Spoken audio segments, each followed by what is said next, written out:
तोहरा साथ में अब नहीं मिले आइब जान रात में ए जान। हाँ जहिया से देखले बाटे तोहरा साथ में अब नहीं मिले आइब जान रात में। कहल बात काहे भागत तारू चमकी रे छौड़ी लमकी तोर भाई देवे धमकी रे छौड़ी लमकी तोर भाई देवे धमकी रे छौड़ी लमकी।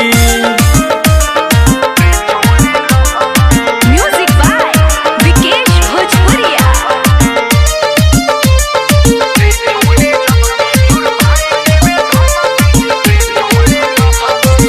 गली में तोहरा आइल गइल भइल माना तोरा बिना रही कैसे तोहर दीवाना।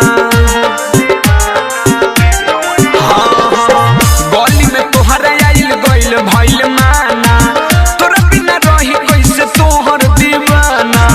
राइटर सुरेश आला बिल जाए सनकी रे छौड़ी लमकी तोर भाई